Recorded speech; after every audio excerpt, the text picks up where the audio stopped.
invita a pensar que el periodismo político es bastante importante en contextos de alta tensión, desinformación y pérdida de confianza. ¿Cómo narrar lo público cuando lo común puede parecer fragmentado? Empezamos con la conferencia de la cobertura política en medio de la polarización y la desconfianza. Es por eso que invitamos al escenario a Eric Samson, docente de periodismo de la USFQ, creador del Congreso Per Debate y del concurso Periodismo de Frontera. Como periodista profesional desde 1981, es corresponsal para Ecuador y Perú de medios internacionales como Radio Francia Internacional, Radio Francia, RTBF de Bélgica, RTS de Suiza y Radio Canadá. Ok, muchas gracias. No sabía que iba a dar la conferencia yo. Yo tengo que presentar al invitado, no, pero muchas gracias. Miren, y Carlos, bienvenido aquí. Carlos se está desplazando por muy poco tiempo porque tenemos la suerte de tener aquí una de las voces del periodismo, no solamente hispanohablante, sino del periodismo en general, más potentes que podríamos tener. Carlos, nosotros somos una universidad privada, una universidad que tiene su costo para el Ecuador, es una escuela de periodismo que es pequeña, pero que mantenemos en épocas donde quizás lo podríamos ver contigo. El ejercicio del periodismo es complejo y tú también lo has vivido. Carlos Chirinos es actualmente el editor político principal de Univision Noticias. Y desde el 2016, por ejemplo, cuando ha dirigido la cobertura de la primera elección de Donald Trump, es un especialista. Si quieren saber qué pasa a nivel de política interna en Estados Unidos, este es la fuente con quien hablar. Le pregunté si va a quedarse para el referéndum de domingo, pero dice que no, mañana se va, no tiene mucho tiempo, porque justamente, de lo que yo entendí, la cobertura de política norteamericana es más que suficiente para ocuparle 20 horas al día. Pero antes de eso, ¿okay? Carlos ha sido un corresponsal para medios como la BBC y como muchos otros en Caracas. Hay una lista aquí, yo la había sacado, hay una lista de medios en los cuales Carlos ha aparecido, La Razón, KBTV, KDTV-TV, KUTH-TV de Salt Lake City, en un montón de medios de Estados Unidos, pero ahorita es realmente en Univision Noticias, es uno de los mejores conocedores. Entonces aprovechen por favor la parte de preguntas al final. Carlos, es un placer darte la bienvenida. Un fuerte aplauso por favor por uno de las grandes voces. Gracias. Bueno, gracias por la presentación. Gracias a ustedes por venir a escuchar lo que pueda decirles yo y que pueda aclararle de la política estadounidense. Más bien vamos a hablar de cómo se cubre política en medios polarizados, en ambientes polarizados y en ambientes donde consecuentemente hay desconfianza. Eso... Tengo por aquí aquí está. Caramba, no fuimos. Bueno, eso es algo que pasa en casi todo el mundo actualmente.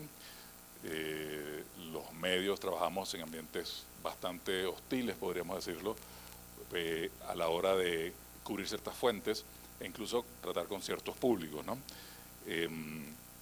La polarización y la desconfianza, que es parte de lo que nosotros, la materia prima con la que trabajamos día a día, es eso, ¿no? Es gente enarbolando banderas, gente gritándose una a la otra, desde una acera a la acera del frente, sin ponerse de acuerdo, sin escucharse. Es un fenómeno que pasa en todo el mundo. Este es el mapa de la polarización, podríamos decir. No hay ningún país que no esté exento de la polarización. Podríamos decir que hay algunos que están exentos, pero son países donde hay un solo polo dominante hegemónico que no permite que el otro polo se manifieste, y eso tampoco es bueno para el periodismo, ¿no? Yo, como decían justamente, he trabajado, tengo una larga experiencia siendo periodista en países que se han ido polarizando, y he sido testigo de primera mano de cómo la profesión del periodismo ha tenido que adaptarse, ha cambiado, cómo ha fallado también a la hora de cubrirlo. Esto de la falla lo digo, por supuesto, como el coach del lunes, ¿no? Que sabe lo que tenía que haberse hecho el domingo para ganar el juego. Pero bueno, en todo caso se identifican las fallas que hemos tenido. Vamos a hablar un poquito más de eso adelante. Como periodistas, primero en Venezuela, con el fenómeno de la llegada al poder de Hugo Chávez. Yo me fui muy pronto de Venezuela en esa época, no por Chávez, yo no me fui, sino porque me contrató a la BBC de Londres y uno como periodista no le dice que no a la BBC de Londres.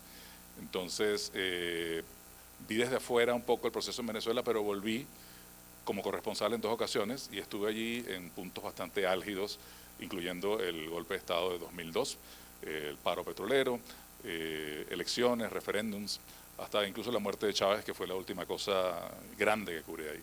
Así que fui testigo de primera mano de cómo fue agravándose el proceso, cómo los medios fueron cayendo en el juego de la polarización y cómo finalmente los medios y los periodistas terminaron siendo neutralizados precisamente porque cayeron en ese juego y porque no tuvieron la manera como o no supieron cómo tratar de lidiar con esa característica que en Venezuela era nueva en ese siglo por lo menos, ¿no? Había pasado en el siglo XVIII anteriormente, pero en el siglo XIX anteriormente, pero era otra realidad evidentemente. Después, en Estados Unidos, bueno, ustedes seguramente todos los días ven noticias de lo que está pasando en Estados Unidos. La polarización es bastante similar, la división entre republicanos y demócratas, que más bien podríamos decir entre trumpistas y demócratas, porque hay republicanos que no son trumpistas, ¿no? Y hay muchos de esos republicanos que son parte de la oposición o de la resistencia o de lo que ellos llaman la resistencia, la oposición activa a Donald Trump. Así que bueno, con esa experiencia de haber cubierto ya desde 2005, ¿ya son cuántas? Ya son 6 elecciones, sí, pero digo, son 5 elecciones presidenciales, más 6 elecciones de mitad de periodo. Uno puede decir a ciencia cierta que las cosas en Estados Unidos han cambiado sustancialmente en el tema del diálogo político, la comunicación, y ha cambiado también en la manera como los medios están trabajando en la cobertura, ¿no? El fenómeno, como decíamos, es global, ¿no? Pasa en Ecuador, con este referéndum que tienen ustedes ahorita el próximo domingo, se vivió con la experiencia del presidente Correa, que yo tuve que cubrir muchas veces aquí viniendo desde Caracas. Pasa en Francia, pasa en Argentina, pasa en Hungría. No hay país donde no haya esa polarización, porque todos estamos en un medio, en un ambiente en el que las voces son cada vez más vociferantes, ¿no? Porque estamos también en el fenómeno de la fragmentación de los medios, estamos en el fenómeno de que ya no somos nosotros los periodistas los únicos emisores de contenido, creadores de contenido, sino que somos unos más, todos somos creadores de contenidos, todos somos opinadores, todos estamos metidos en el tema específicamente de la política, ¿no? Y esa polarización redunda en la confianza que tienen la ciudadanía en los medios. Los medios han ido perdiendo en los últimos 20 años ese poder que tenían. Antes eran el cuarto poder, ya los medios no son el cuarto poder, o no lo son de la manera como lo eran antes, ¿no? Y ya lo que la televisora o el diario o la radio más influyente del país diga o no diga, puede no tener mucho impacto más allá de la esfera a la que le está hablando. Aquí, por ejemplo, les presento esta encuesta de Gallup que da una idea más o menos de cómo ha variado la confianza en los medios por parte de los estadounidenses en las últimas décadas. Y ustedes ven que más del 70% llegó a tener una gran confianza en lo que decían los medios en los años 70, y de ahí empezó la cosa a venirse abajo hasta 2023, que es el último dato de esta encuesta, que nos dice que el 32% de las personas tiene una gran confianza en lo que dicen los medios, pero un 39% no tiene ninguna confianza en lo absoluto en lo que pueda aparecer en los medios.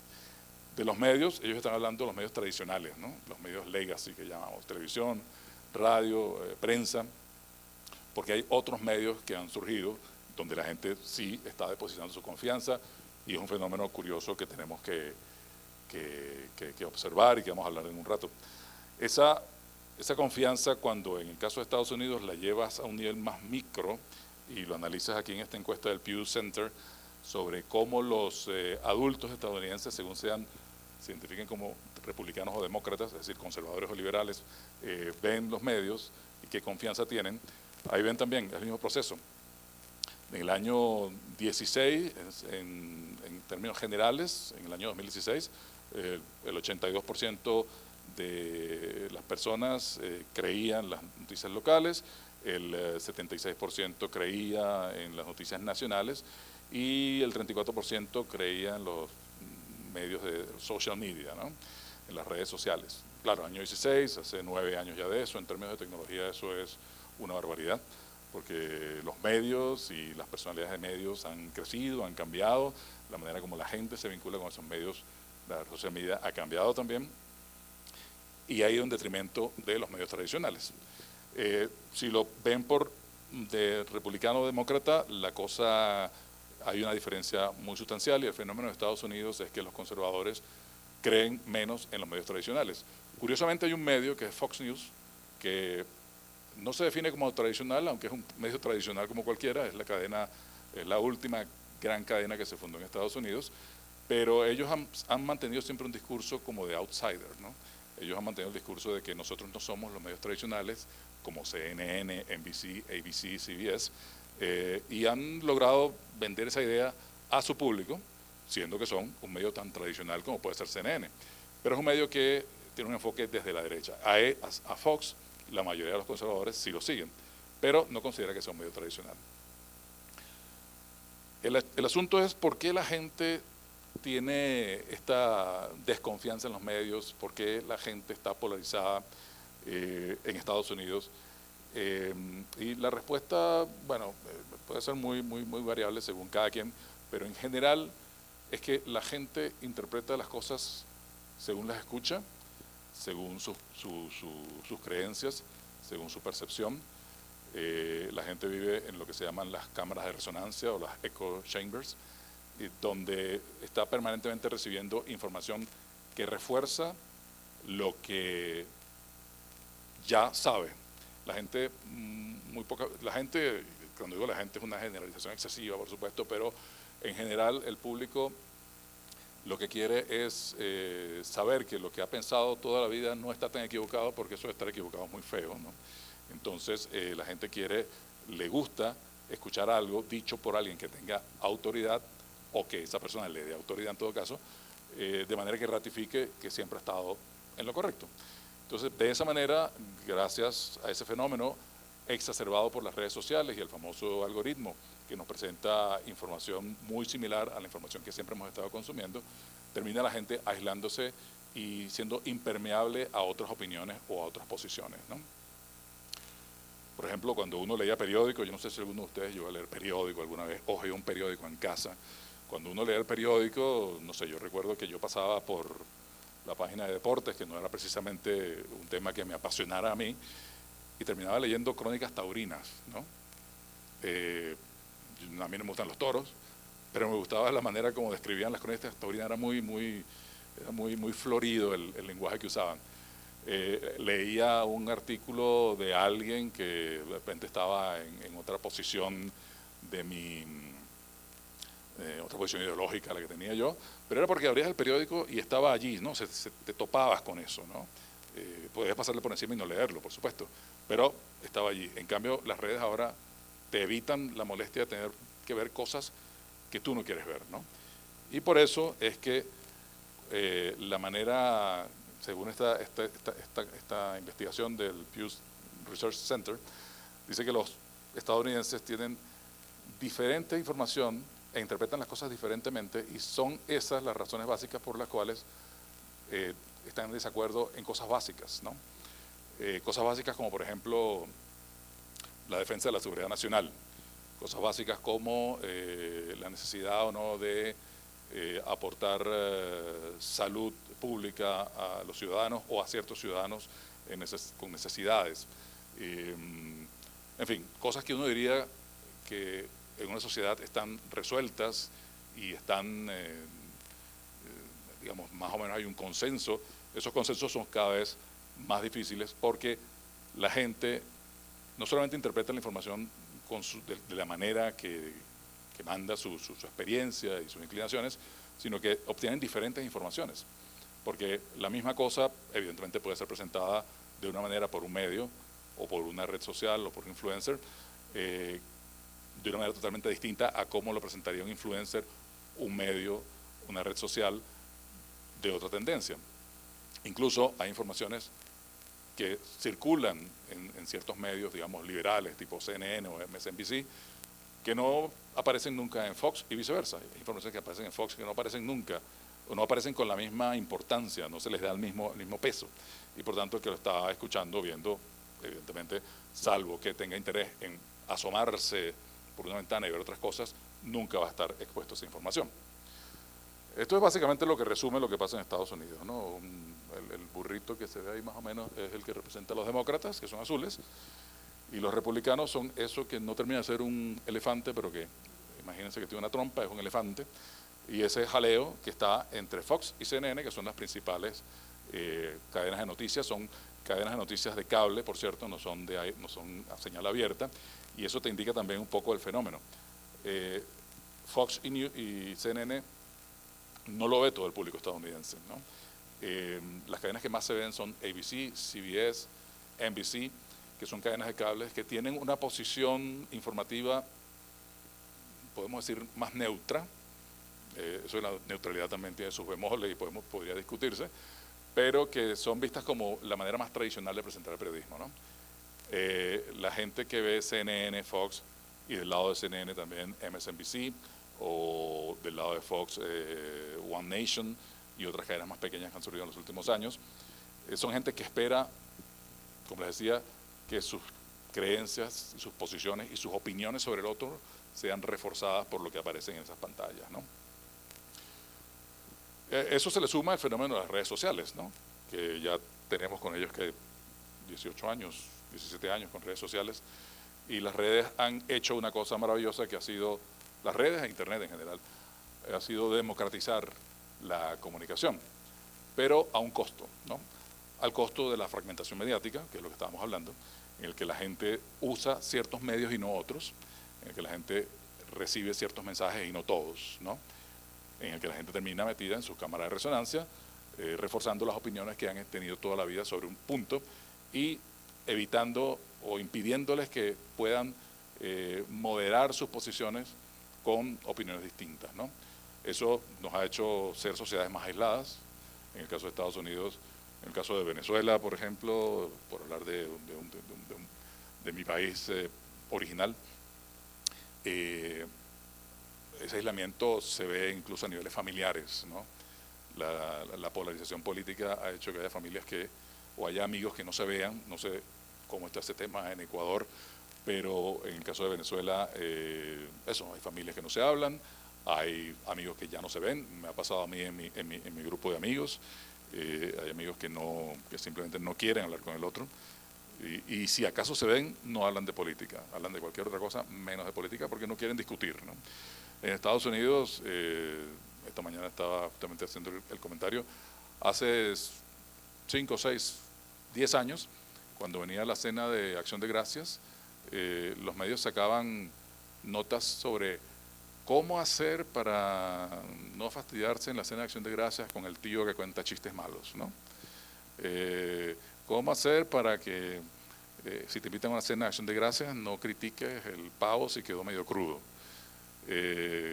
Ahora las notas son cómo hacer para no terminar cayéndose a piñas, hablando de política en medio de la cena de Acción de Gracias y dañándole el día a todo el mundo. Esas son las cosas que movemos en los últimos, y te indica que la polarización política está afectando a la sociedad, a la familia, porque es un proceso de desgarre que se va produciendo, ¿no? Al final las redes sociales terminan acelerando la polarización, por lo que hemos dicho, por cómo terminan alimentando las posiciones que todos ya tienen. Aquí este trabajo acaba de salir de Reuters Institute, de la Universidad de Oxford, lo publicaron la semana pasada, un trabajo sobre los influencers en el mundo entero. Por cierto, se los recomiendo si quieren ir a buscarlo, cómo la gente está cada vez más tomando sus contenidos de influencers y no de medios, ni siquiera de periodistas individuales. Antes la gente creía en un periodista en particular. En el caso de Univision en Estados Unidos, nuestro capitán era Jorge Ramos, él ya no está se retiró, no está con nosotros. Pero Jorge Ramos era una figura polarizante también, ¿no? Aunque es un periodista excelente, un tipo profesional, un periodista clásico, digamos, pero terminaba siendo acusado de socialista, demócrata, liberal, cualquier cosa que los del otro lado piensan que es un insulto cuando le dicen a alguien socialista y cuando le dicen comunista, que es lo peor que te pueden decir desde ese lado, ¿no? Del otro lado les dicen radicales, extremistas, fascistas, y entonces, claro, en ese intercambio de acusaciones es imposible ponerse de acuerdo. Fíjense cómo no sé si se ve bien ahí la cosa, sí, cómo los creadores de noticias o los creadores de contenido o los influencers, según sea la edad, van teniendo más preponderancia que el periodista o el medio tradicional, y es una pirámide, ¿no? Desde los 18 años a los 24, hasta los 44 todavía la gente tiende a creer más en los creadores de noticias, en los influencers, y después eso varía. Eso a medida que las generaciones mayores de 55 años, entre las cuales me cuento yo, vayan desapareciendo de escena, va a ir, por supuesto, ampliándose, y lo más seguro es que los influencers terminen desplazando a los medios o a los periodistas tradicionales, si los medios y los periodistas tradicionales no hacemos algo, evidentemente, ¿no? No quiero que salgan de aquí a renunciar a la carrera y se vayan a estudiar, no sé, ingeniería de sistemas o algo así, porque hay algo que hacer en el periodismo, de eso vamos a llegar finalmente, ¿no? Creo que esto que estamos viendo aquí, esto de cómo los influencers van copando cada vez más atención, se resumen en estas dos fotos. No sé si ustedes conocen quiénes son estos dos señores. El de la izquierda es Walter Cronkite, que tenía la fama de ser el hombre más respetado de América, así le decían, ¿no? La voz más respetada y más creíble de América. Es un periodista que estuvo activo hasta finales de los años 70 y cubrió desde los años 40, desarrolló su carrera. Era el presentador con más confianza. O sea, si Walter Cronkite decía algo en su noticiero, eso era así. O sea, nadie tenía la más mínima duda que eso era así. Porque la gente le creía a los medios, le creía particularmente a Walter Cronkite, y les creía, ustedes no lo creían, pero le creían al gobierno también. Si el gobierno decía algo que era bueno para usted, el gobierno tenía razón, porque la gente creía mucho, ¿no? La gente en esa época creía muchas cosas. Incluso le creía a los gobiernos, cosa que uno diría ahorita, ¿cómo alguien puede creer que un gobierno... O sea, los gobiernos son sospechosos por principio siempre, ¿no? Pueden decir la verdad a veces, pero a veces no. Y siempre son sospechosos, y nuestra función como periodistas es verlos en la distancia y como sopesar todo lo que están diciendo. El de la derecha es Josh Rogan, no sé si lo conocen, es el podcaster e influencer más exitoso en estos momentos. Muchos dicen que las dos entrevistas que hizo Donald Trump con Josh Rogan en la campaña del año pasado ayudaron muchísimo a movilizar el voto joven a su favor, aunque Rogan no es un millennial, ni es un Gen Z, ni nada, ya tiene como 55 años él, pero es un tipo que ha sabido adaptarse. Él era un comediante originalmente, después pasó a ser presentador de los programas de lucha libre, y un día, en el año 2005 creo que fue, decidió lanzar un podcast que no era de política. Su podcast no es necesariamente de política, habla de muchas cosas, pero se ha ido politizando cada vez más. Y es una persona que tiene muchos seguidores en la derecha, aunque él no se pueda considerar necesariamente un conservador. Él apoyó a Bernie Sanders en la campaña en 2016 con Hillary Clinton, por ejemplo, en 2015, con Hillary Clinton. Es lo que llamaríamos en Estados Unidos un libertario, ¿no? Es una persona que no es conservadora, no es liberal, toma cosas de los dos lados, pero en este caso le gustó, digamos, la propuesta de Trump, le vendieron la propuesta de Trump, y él desde su podcast promovió mucho a Trump. Y lo que diga Josh Rogan en su podcast tiene más influencia hoy día que lo que diga Jorge Ramos en Univision, con toda seguridad, sin desmerecer de la profesionalidad de Jorge Ramos, por supuesto, ¿no? Ahora, esto nos lleva a un punto ya como periodistas, ¿no? Que son esto. el hueco negro, que son las trampas de la polarización, ¿no? En la polarización pierden los ciudadanos porque la información es cada vez más sesgada, el panorama global empieza a dejar de ser conocido y pierden los medios porque generalmente hemos caído en una pelea, una lucha contra los gobiernos, hablemos de los gobiernos específicamente, en la que se ha demostrado que ese cuarto poder no es tal y que, como dijo un jefe de información que tuve yo en Venezuela al principio del gobierno de Chávez, cuando los medios decidieron asumir la defensa de la democracia y enfrentarse frontalmente al gobierno, él dijo, eso no es una buena idea porque los medios tienen poder hasta que el gobierno le da la gana, dijo así textual, y eso se ha demostrado, en el caso venezolano ha demostrado ser cierto, ¿no? La tentación es muy fuerte, ¿no? Nosotros en la polarización también somos ciudadanos, también somos gente, tenemos nuestro corazoncito, y unas cosas nos parecen bien, otras cosas nos parecen mal. Y queremos reflejar eso en las coberturas que hacemos. Queremos tratar de, cada quien tiene aquí su razón para estudiar periodismo, cada quien tiene su razón aquí para haber sido periodista, pero generalmente nos interesa echar el cuento y contar cosas que son verdad, ¿no? La verdad es un concepto filosófico un poco complicado, pero nos gusta como contar las cosas según las vemos. Y ahí caemos en la trampa de la polarización. Y en la trampa de la polarización los medios siempre terminan perdiendo, porque, como les decía en el caso de Venezuela, cuando los medios asumieron la defensa de la democracia, porque los partidos políticos tradicionales habían quedado noqueados por el chavismo, el gobierno logró que los medios se convirtieran en los partidos políticos. De hecho, decía eso abiertamente, los medios son los partidos y por tanto son una parcialidad política, y terminaron perdiendo la influencia que tenían, terminaron, no lograban ya hablarle a otra gente que no fuera la gente que empezó a ver esos medios. Algo similar estamos viendo en Estados Unidos, ¿no? Y en otros países, Argentina, un país que también conozco bien, pasa mucho de eso, porque los medios están alineados con una parcialidad. La pregunta es, como periodistas, ¿cómo hace uno para evitar caer en el hueco negro de la polarización? Yo creo que esa es una pregunta que le haría yo más a ustedes ahora, porque yo no tengo la receta, lamentablemente, si la tuviera, sería una maravilla, pero hay maneras para evitar el hueco negro de la polarización y tener coberturas que tengan influencia en la ciudadanía, sin caer en ese maniqueísmo de lo que se logra, de lo que no se logra decir. Si quieren, podemos, Tania, parar aquí un poco y, no sé, entrar en parte de preguntas, si quieren hacer alguna pregunta o quieren extender algo que haya yo tocado, o algo que no haya tocado incluso. ¿Quién maneja?